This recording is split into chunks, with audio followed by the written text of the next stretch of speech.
ദൈവനാമത്തിന് മഹത്വമുണ്ടാകട്ടെ. യെശയ്യാ പ്രവാചകന്റെ പുസ്തകം 56 അധ്യായം 9 മുതൽ 12 വാക്യം വരെയാണ് നമ്മൾ നോക്കുന്നത്. 9ഉം 10ഉം വാക്യങ്ങൾ വായിക്കുമ്പോൾ, വയലിലെ സകല മൃഗങ്ങളും കാട്ടിലെ സകല മൃഗങ്ങളുമായുള്ളവേ വന്ന് തിന്നുകൊള്ളുവീൻ. അവന്റെ കാവൽക്കാർ കുരുടന്മാർ, അവരെല്ലാവരും പരിജ്ഞാനമില്ലാത്തവർ, അവരെല്ലാവരും കുരപ്പാൻ വഹിയാത്ത ഊമ നായ്ക്കൾ തന്നെ. അവർ നിദ്രപ്രിയന്മാരായി സ്വപ്നം കണ്ട് കിടന്നുറങ്ങുന്നു. അപ്പം ദൈവസഭയെ ഒരു തോട്ടത്തോട് ഉപമിച്ചിട്ട് സകല മൃഗങ്ങളോടും, വയലിലെയും കാട്ടിലെയും ഉള്ള സകല മൃഗങ്ങളോടും പറയുകയാണ്, വന്ന് അതിൻ്റെ ഫലം തിന്നാൻ. ദൈവജനത്തെ സകലർക്കും ആക്രമിക്കാൻ തക്കവണ്ണം അവർക്ക് കാവൽക്കാർ ഇല്ല എന്നതാണ് ഇവിടെ കാണുന്നത്. ദൈവജനത്തെ നടത്തുന്നവരാണ് കാവൽക്കാർ. എന്നാൽ ഇവിടെ ഈ കാവൽക്കാരെ കുറിച്ച് ഇവിടെ പറയുന്നത്, അവർ കുരുടന്മാർ, പരിജ്ഞാനമില്ലാത്തവർ, കുരപ്പാൻ വഹിയാത്ത ഊമ നായ്ക്കള്, നിദ്രപ്രിയന്മാരായി സ്വപ്നം കണ്ട് കിടന്നുറങ്ങുന്നവർ, ഒരിക്കലും തൃപ്തിപ്പെടാത്തവർ, കൊതിയന്മാർ എന്നൊക്കെയാണ് ഇവിടെ പറഞ്ഞേക്കുന്നത്. ഇപ്പോൾ കുരുടന്മാരായ കാവൽക്കാരെ കൊണ്ട് ഒരു പ്രയോജനവുമില്ല. രാത്രിയിൽ ശത്രു ആക്രമിക്കാൻ വരുമ്പോൾ നമുക്ക് കുരുടന്മാരായ കാവൽക്കാരെ കൊണ്ട് പ്രയോജനമൊന്നുമില്ല. യേശു പറയുന്നത്, കുരുടനെ വഴി നടത്തിയ ഇരുവരും കുഴിയിൽ വീഴും എന്നുള്ള. പരിജ്ഞാനമില്ലാത്തവരായ കാവൽക്കാർ അവരുടെ ഉത്തരവാദിത്വം നിവൃത്തിയാക്കത്തില്ല. കുരപ്പാൻ കഴിയാത്ത ഊമ നായ്ക്കൾ ആണെങ്കിൽ ശത്രു വരുമ്പോൾ മൗനമായിരിക്കും. ശത്രു കടന്നു വരുമ്പോൾ അവരെക്കുറിച്ച് മുന്നറിയിപ്പ് കൊടുക്കാത്ത ഒരു നേതൃത്വത്തെക്കുറിച്ചാണ് ഇവിടെ പറയുന്നത്. അവർ നിദ്രപ്രിയന്മാരായി സ്വപ്നം കണ്ട് കിടന്നുറങ്ങുന്നു. അവർ ഒട്ടും അലേർട്ടല്ല. എന്നാൽ 1 പത്രോസിൻ്റെ ലേഖനത്തിൽ 5-ാം അധ്യായത്തിൻ്റെ 8-ാം വാക്യത്തിൽ പത്രോസ് അപ്പോസ്തലൻ പറയുന്നത്, നിർമ്മതരായിരിപ്പീൻ, ഉണർന്നിരിപ്പീൻ, നിങ്ങളുടെ പ്രതിയോഗിയായ പിശാച് അലർന്ന സിംഹം എന്ന പോലെ ആരെ വിഴുങ്ങണം എന്ന് തിരഞ്ഞ് ചുറ്റി നടക്കുന്നു. അതുകൊണ്ട് എപ്പോഴും അലേർട്ടായിരിക്കണം എന്നാണ് പറഞ്ഞേക്കുന്നത്. പക്ഷെ എന്നാൽ ഇവർ അലേർട്ടല്ല. 11-ാമത്തെ വാക്യത്തിൽ, ഈ നായ്ക്കൾ ഒരിക്കലും തൃപ്തിപ്പെടാത്ത കൊതിയന്മാർ തന്നെ. ഈ ഇടയന്മാരോ സൂക്ഷിപ്പാൻ അറിയാത്തവർ, അവരെല്ലാവരും ഒട്ടൊഴിയാതെ താന്താൻ്റെ വഴിക്കും ഓരോരുത്തൻ താന്താൻ്റെ ലാഭത്തിനും തിരിഞ്ഞിരിക്കുന്നു. അപ്പോൾ അവരുടെ ജീവിതത്തിൽ അവർക്ക് തൃപ്തിയില്ല.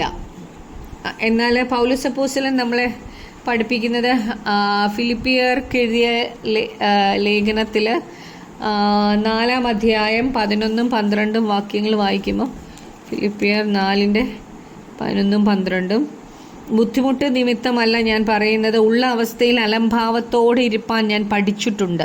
താഴ്ചയിലിരിപ്പാനും സമൃദ്ധിയിലിരിപ്പാനും എനിക്കറിയാം. തൃപ്തനായിരിക്കാനും വിശന്നിരിപ്പാനും സമൃദ്ധിയിലിരിപ്പാനും ബുദ്ധിമുട്ട് അനുഭവിപ്പാനും എല്ലാം ഞാൻ ശീലിച്ചിരിക്കുന്നു.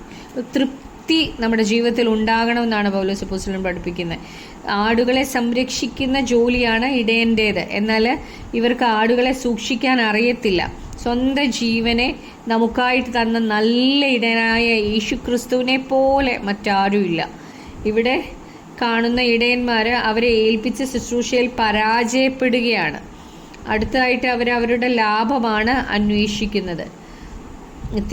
തിമോത്തിയോസ് എങ്ങനെയുള്ള ശുശ്രൂഷകനായിരിക്കണമെന്ന് പൗലോസ് ഇവിടെ 2 തിമോത്തി 4:2 വാക്യത്തിൽ പറയുന്നുണ്ട്. വചനം പ്രസംഗിക്കുക, സമയത്തിലും അസമയത്തിലും ഒരുങ്ങി നിൽക്കുക, സകല ദീർഘക്ഷമയോടും ഉപദേശത്തോടും കൂടെ ശാസിക്കുക, തർജ്ജനം ചെയ്യുക, പ്രബോധിപ്പിക്കുക. അങ്ങനെ വ്യക്തമായിട്ട് പൗലോസ് അപ്പോസ്തലൻ തിമോത്തിയോസിനോട് പറയുന്നുണ്ട്. കഷ്ടം സഹിച്ച് സുവിശേഷകന്റെ പ്രവൃത്തി ചെയ്യാനാണ് പൗലോസ് തിമോത്തിയോസിനെ പഠിപ്പിക്കുന്നത്. 12-ാം വാക്യത്തിൽ,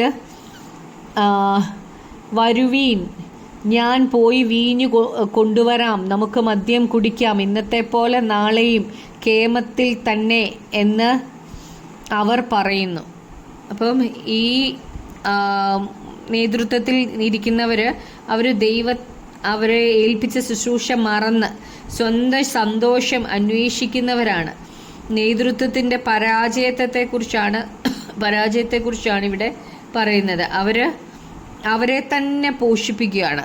എന്നാൽ അപ്പോസ്തല പ്രവൃത്തി 20-ാം അധ്യായത്തിൽ നമ്മൾ കാണുന്നുണ്ട്, പൗലോസ് അപ്പോസ്തലൻ പറയുന്നത് 28 മുതൽ 31 വരെയുള്ള വാക്യങ്ങളിൽ, നിങ്ങളെ തന്നെയും താൻ സ്വന്തം രക്തത്താൽ സമ്പാദിച്ചിരിക്കുന്ന ദൈവത്തിൻ്റെ സഭയെ മേയ്പ്പാൻ പരിശുദ്ധാത്മാവ് നിങ്ങളെ അധ്യക്ഷരാക്കി വെച്ച ആട്ടിൻകൂട്ടം മുഴുവനെയും സൂക്ഷിച്ചുകൊള്ളുവീൻ. ഞാൻ പോയ ശേഷം ആട്ടിൻകൂട്ടത്തെ ആദരിക്കാത്ത കൊടിയ ചെന്നായ്ക്കൾ നിങ്ങളുടെ ഇടയിൽ കടക്കുമെന്ന് ഞാൻ അറിയുന്നു. ശിഷ്യന്മാരെ തങ്ങളുടെ പിന്നാലെ വലിച്ച് കളവാനായി വിപരീത ഉപദേശം പ്രസ്താവിക്കുന്ന പുരുഷന്മാർ നിങ്ങളുടെ ഇടയിൽ നിന്നും എഴുന്നേൽക്കും. അതുകൊണ്ട് ഉണർന്നിരിപ്പീൻ. ഞാൻ 3 സംവത്സരം രാപ്പകൽ ഇടവിടാതെ കണ്ണുനീർ വാർത്തും കൊണ്ട് ഓരോരുത്തരും ബുദ്ധി പറഞ്ഞ് തന്നത് ഓർത്തുകൊള്ളുവീൻ എന്നാണ് ഇവിടെ പറഞ്ഞേക്കുന്നത്. അപ്പം ഒരു സഭയുടെ ശുശ്രൂഷകർക്ക് എത്ര വലിയ ഉത്തരവാദിത്തമാണ് നൽകിയിരിക്കുന്നതെന്ന് നമ്മളിവിടെ കാണാൻ കഴിയുന്നുണ്ട്. നമുക്ക് നമ്മെ ഏൽപ്പിച്ചിരിക്കുന്ന ചെറിയ ശുശ്രൂഷകളാണെ പോലും സൺഡേ സ്കൂൾ ടീച്ചറായിട്ടോ അല്ലെങ്കിൽ ഒരു മാതാവായിട്ടോ ആണ് നമ്മൾ ഏൽപ്പിച്ചെങ്കിൽ അതിൽ നമ്മൾ വിശ്വസ്തത പുലർത്തണം. നമുക്ക് പ്രാർത്ഥിക്കാം. കർത്താവായ യേശുവേ, കർത്താവെ ഞങ്ങളെ ഏൽപ്പിച്ചേക്കുന്ന ഏത് ശുശ്രൂഷയും കർത്താവെ അത് ഉത്തരവാദിത്വത്തോടെ വിശ്വസ്തയോടെ ചെയ്യുവാൻ പരിശുദ്ധാത്മാവ് ഞങ്ങളെ സഹായിക്കണമേ. യേശു ക്രിസ്തുവിൻ്റെ നാമത്തിൽ തന്നെ ആമേൻ.